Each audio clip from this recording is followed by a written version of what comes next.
Hello, I'm David. ready. Yes. Hello, nice to meet you, David. Nice to meet you. Hello, Yeji. Our honored guest is David Merten, and I hope I'm pronouncing your name correctly. Yes, yes. Perfect. It comes from Germany, where I'm from. So David Merten or David. Yes, of course. Yes, and my name is Jiří Borš. Welcome to our podcast today, videocast rather. And I send warm regards from Plzeň. This is the town in the Czech Republic. I guess the third biggest, but I'm not sure. What about you, David? Where are you now sitting? I'm sitting in the small city called Uvali, which is very close to Prague. Very easy to get to the city, about half an hour away from Prague, to the eastern part of the city. Perfect, perfect. Thank you. So, what I did before this video, I compiled some information about your professional. What do you do professionally? What is your work? What are your projects? Everything I wrote down. But if you were to say with your own words and share with us, what do you do actually, David? That's a good question. I do a few things. Besides being father and spending time with my little small kids and my wife, I'm a fresh owner of a house since a year, so there's some time I spend on that. But of course, from a professional perspective, I'm Yes. involved in a few projects. I'm a founder and a CEO of the Nightwatchman of Prague, which is an Mhm. organization, a tour operator that offers unique tours in the old town of the city of Prague, which is a time travel back to the 17th and 18th century. So we always keep traditions alive. I started doing that alone about 8 years ago, and by now I have a team who's doing that together with me in more languages. Besides that, I'm also working as a coach. My background is being a pedagogue and a drama teacher in Germany. And I used to work in systemic therapy with adults for a while. And then I moved to the area of business, into the area of leading teams. So supervising teams and leading teams, which I really enjoyed. And part of that was a lot of coaching in a corporate organization. And after 10 years working there in Prague, I decided to become a freelance coach with an ICF accreditation. And anything else coming to your mind? Because I know that you are also now leader of the BNI uh, group in the Czech language, right? Is it true? Yeah, there are a few things that I do meanwhile in order also to grow the business. One is that I also joined the BNI network, the first chapter in the Czech Republic. It's a referral marketing organization that helps to grow the business through givers gain to support each other. I also have the chance to be there a president for the first chapter. That means I support the organization by facilitating the weekly events, welcoming the new visitors, welcoming the new members. But I'm not alone. There's a whole leadership team that works with me, and it's a very interesting journey so far. Besides that, I'm also a president, which is a little bit more hands-on, building a structure for climate executive coaching, which is based in San Diego in the US. But we establish a global team of accredited coaches to support companies who work on their climate goals, to achieve or to accelerate their results through science-based and solution-focused coaching. So those are the two roles I have. Meanwhile, I work on my freelance activities, which is supporting those two organizations. I would like to go a little bit deeper into the Watchman, Night Watchman, because I saw, unfortunately, not. I know that you do it online and you do it, of course, I would say offline. But what do you mean is like a real life personal tours? I didn't have yet chance to do it, but I saw the online project which you shoot in the Prague during the COVID, and there were empty streets completely. Mm-hmm. Can you tell me more about that, please? A little bit more, Yeah. because I found it very interesting. Yeah, about 10%, if I understood correctly, of people living in Prague live from tourism. I belong to those, like partially, not only the coaching, but also the tours. And the tours were running very well for about 6 years until the pandemic hit us as hard as all the other businesses in the tourism sector, since there was simply no one traveling anymore, as you remember. And we lost everything from one day to the other. It was a very successful year, 2019, with a great forecast. We decided to also increase the team, moving from 4 people up to 7 people, and also to work more with corporates, doing team building editions and team building versions. Of course, that all was put on hold. directly in March 2020, but we have moved the things very quickly online. So the Nightwatchman has nothing to do with technology. I mean, we have a real lantern walking with a halberd around in the city and representing the 17th century. So it was quite a stretch for us to think about what we can do. We had an idea, or I had the idea, to have an online edition of our tour already 4 years ago, or by now 5 years ago, for those people who can't travel, for anyone who has any barriers, who are sick, who are older, who do not feel comfortable traveling so far to Europe, for example. But we could not find any cooperation partner. And of course, that changed with the start of COVID. So in that sense, we were a bit more ready than maybe others. So we moved it online. We have shot a movie from the point of view as a tourist walking behind the guide, which was me in that time in my normal outfit. The second product of our tour, which is the Plague Doctor of Prague. And we walked through the empty, deserted streets with a permission by the city and the police that allowed us to shoot a movie despite the curfew. So we met only 3 people in the whole city. Now, if you walk now through the city, you might see a few more in the Christmas season. So it was quite a strange situation. And that we offered through different providers and platforms. There were just a very few who were keen and who were brave enough to try that. And that was quite successful. So we were quite lucky. There's a very interesting story. We did the online events. Meanwhile, it works the way that we sit at home. We show this pre-recorded video without any narration, without any recorded audio, but we comment everything live we see, which allows us to stay engaged with the whole audience, to answer any questions they might have, and to leverage on all the Zoom technology we have, being able to make even breakout sessions afterwards to discuss, but also having poll questions as riddles, so different ways to engage. And during that time, we had also open events. Now, the way how it looked like for me, I was living in a very small flat in that time, still in Holešovice. We were waiting for our house, and I was doing events day in and out and in the night times for the American audience. It was a bit crazy. My wife, Lucy, with a noise cancellation headphones to listen all over the same stories again.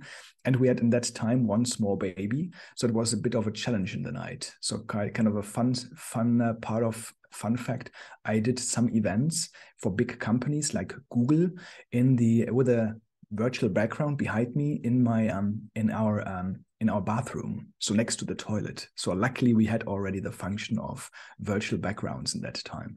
So that's what I did there. And that was quite successful, the online events. And luckily we had one person, his name was David Polk, who joined. I did not know who that is. And it was a person who wanted to write an article about the tour. And we did a bit of a research and we decided, yes, of course he can do that, because he was working for the New York Times, or he was writing the article for the New York Times. And of course, since that time, it was kind of a boom, and we were quite lucky to be then also printed in the Wall Street Journal, the New York Times. Also Forbes did an interview with us from the US. So it was quite a bit crazy. And of course, we established a bigger team who were doing online tours from the comfort of their home, respecting the quarantine and curfews, and still bringing happiness and joy into the private rooms of people. Meanwhile, they could not go out. Yes, so that's a bit the story. And the interesting thing is that we moved now to more corporates, where we do the online events still for the big companies. Since we had a bit of a monopoly and as a pole position when it started, we have by now a proof of concept. We can see that thousands of 5-star reviews look like that it works very well, and that we have some expertise there. And of course, that's very nice, because it can keep us still above the water when we have a low season of tourists coming to Prague. I was very pleasantly surprised with the price as well, very reasonable price. So thank you for an updates about Watchman. My second question is about your coaching, because you mentioned the coaching profession. What things are you proud of or even grateful for to have achieved in this profession in the past? Can you share with us a couple of things which really went well and you are really happy that you managed them? Yeah, that's a good point. I think I would not be successful as a coach if I would not have had great coaches and mentors myself to reflect a bit on my journey. I worked for these 10 years in leadership positions, And I think what I practiced really there, to step back from my own ego, to practice humility, to listen more to feedback, asking for that, and to learn also from my failures. So that was something I did not always do a great job as a leader. And I could see that there are some things that are within my control to change and some things beyond my control. So helping with professional help, helping me to focus on what is purely within my control, stretching a bit my comfortable zone, and to go through a transformation myself before I request that from others was quite important. For that, I had a very good school called Ericsson International, which is a professional coaching school, also here located in Prague. And they helped me by going through the training to also identify what is truly important for me. And I decided to stay longer in the organization than I initially wanted, to be honest, because I could see that I could learn a lot there. And it was also helping me to find ways to improve my skills as a leader and to support people to thrive and to get to their fullest potential. And that is something that was something I truly enjoyed. So I really enjoyed that part. So I think that is something I'm proud of. Also, the fact that I do not give up. I like to just try it. And I love to work also with neuroscience. There's a lot of science out there that helps us with a positive attitude and with a positive mindset to be able to achieve much more. But still, to make a reality check with my clients is important. If they are too high on cloud number 9 and they are not coming down. So I'm also like helping them to put things into action. And I think this is what I love to practice. And I learn a lot from my clients myself, to be honest. I'm often inspired by their journey. I'm curious about their stories, and it helps me to stay motivated because every session is very different. David, I would like to encourage all the people who are listening now, write down under this video any question for David, and he will be glad to answer these questions below this video. Not in the real time, unfortunately, because it's pre-recorded, but David will take time and to answer each one of you any questions. Besides, you can find the links for his business under this video. And David, we are coming to the very interesting word, which is climate. What are the future trends in the climate problematics? Can you share with us a little bit behind the scenes from this issue? It's a very good question. Thank you. Probably there's not only one answer to that, but I would say that for me, I think we can see everywhere impact of climate change. When working with my clients who are working or who are establishing companies or who work in established companies working on climate solutions, implementing climate actions, I also see that they are in a very different situation. We see an increase of prices of energies, and people are interested to look for alternative solutions in order to also have not too many kind of holes burning into their pockets. But of course, when I work with clients who are, for example, in Africa or in other countries, there's a direct impact. So therefore, it is quite interesting to learn from them what they do what they do face for challenges and how to support them. I think I see that there's, of course, impacts also here in society, but also there's a change of thinking, a thought-provoking process, I would say, that is also coming through media and that is coming through great initiatives and great projects. I think not everything is great there. There's a lot of companies who also do greenwashing. They just want to look nice.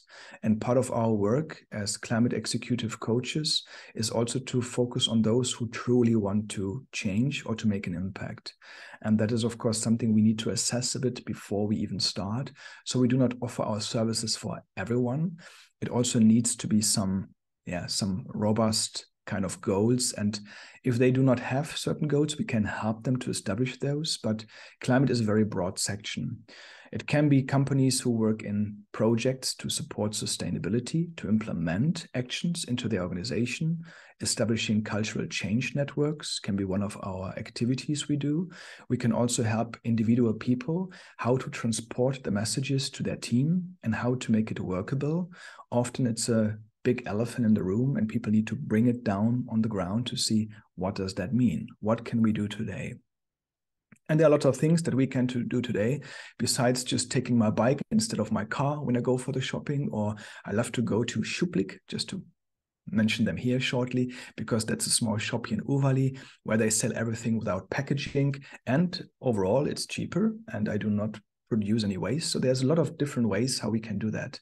I think it's all about making compromises. We all need to make a living. People might have family and they need to also turn sometimes every coin they have. It's not always black and white, but I think there's a lot of things that we can do in order to support to reduce the impact of climate change. I would like to mention your interesting articles on LinkedIn, which I follow concerning this problematics. Also, I would like to mention names which are part of my previous podcast concerning climate problematics in general, like David Menchuach, Jana Skokan, and Michael Rada. You are in contact with those people already. So for the listeners, please check those podcasts as well, and also approach us for any questions. My last question concerning BNI. I really can recommend this organization because it's great and the contacts are very good based on recommendation. What do you think about why should people join BNI? This is a very difficult question, but David, can you try to address this question briefly? Yeah. As coach, we call often to stay in a mutual coach position. So I try to be as objective as possible. I would say, first of all, for those people who express any interest, there are free kind of sessions and visitor days where we can join and people can just see how that works. With every product, with everything we join, we should also experience it firsthand before we take a decision. I would say that the BNI network is something quite, even though it is long time established, it's still quite unique. Within business, I have come often across a lot of people who do see if it's from the same area or from the same industry as a competition. And my experience is that if we help each other, there's a very strong community and a very strong networking where we can really bring business to each other. And often people do not see it like this. So a lot of companies who work together, especially in the field of tourism, are purely based on commission fee. Of course, I do not mind getting some coins, but for me, that's not the importance. Central is the customer and the happiness of the customer. And just for the sake of making some money, I would not go to any network such as BNI. But what I can see there is powerful partnerships that are created and formed that are more long-term and strategic.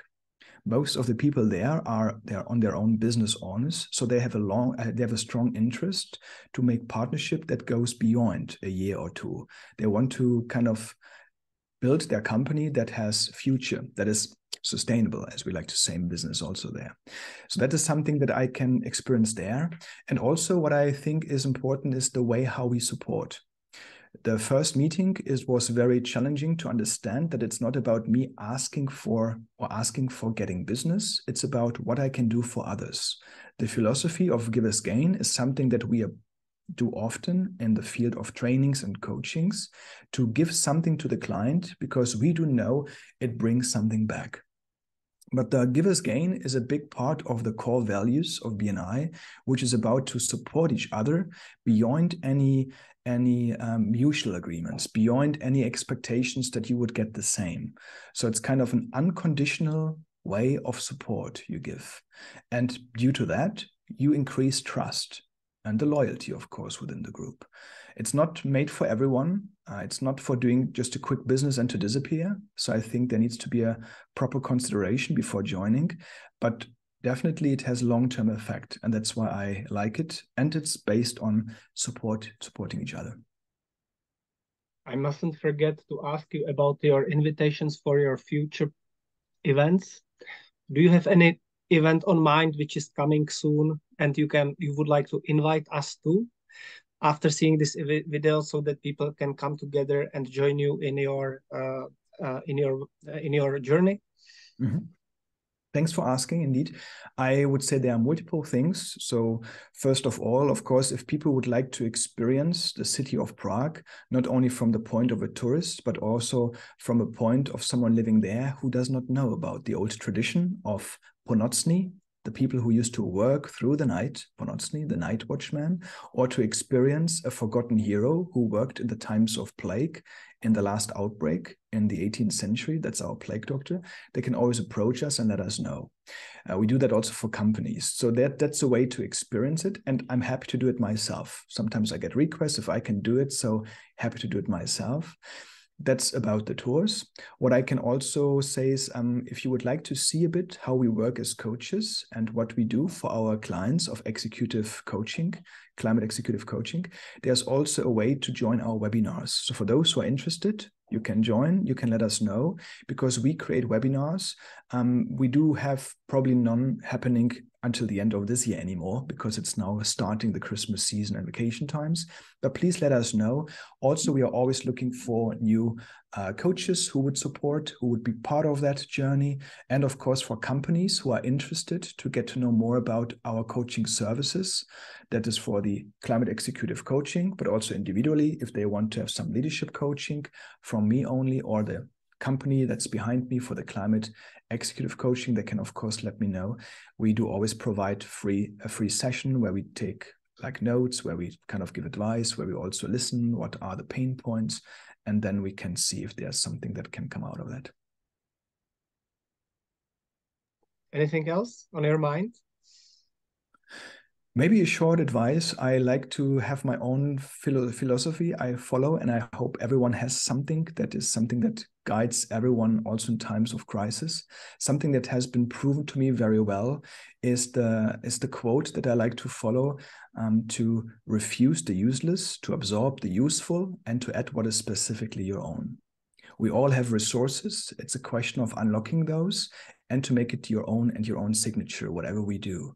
But there's also the important need in terms of refusing what is useless, to put on sometimes the distraction blinders that allows us to focus on what is in front of us, to stay focused and to focus on that what is within our influence, and to refuse to use less. So that is very important, to have the distraction blindness, and then to absorb what is useful. I like to do the concept of learning and teaching once per day. I got that from my previous manager I had 3 years ago in the corporate organization. Learn one, teach one is something that I practice daily in order to give something new to someone who doesn't know it and to learn something new. And I think with that, we can get quite far in life. So those two things, refuse the useless, absorb the useful, and add what is specifically your own. And the second one is that you learn one and you teach one once per day. David Merten, thank you. Thank you, Jiří, for the time. I would stop this video usually after these words, this takeaway message, but I will leave it open a little bit more for behind the scenes. Thank you for a nice, efficient and relaxed and interesting podcast. I really enjoyed it. By the way, you mentioned that you are building the house and that you are having a family, great family. Besides that, do you have any time for hobbies or not? Oh, Small projects, family, house. What is there time for hobbies? Yeah, that's a good question. So I think what is when I try to help people to identify what are their values and to make their passion part of their job, I think this is something I do. I think one of my hobbies is doing the tours myself, because I purely enjoy that, to meet people from all over the countries, all over the place. So I still love to have hands-on and to do it. So I made my hobby my work. So, and that's why I have a lot of passion for that, and I don't feel easily overworked, because it's just, I purely enjoy that. So that's what I do. But of course, I also love to spend the quality time with my family. I truly enjoy listening or watching also our two little boys. One is 3.5 years old. And it's very interesting. Also, the little one, the smallest one, is just not even a year old. He's just 10 months old. So that's quite busy here in our house. But it's very nice, because I learn a lot, especially how to be present in the moment, to really like enjoy the life in that moment, not to live in the future, not to live in the past. So that is what I learned there. In terms of other hobbies, I love to do some sports. And that is something where I'm quite flexible. I do some martial arts. I go for some kickboxing once per week. I do some practices and exercise on my own. I have in Uvali a very beautiful forest. And whenever I need to clear my head, I go for a run over there, because the fresh air and being with the nature is something that I purely enjoy. And then I come back with hundreds of ideas.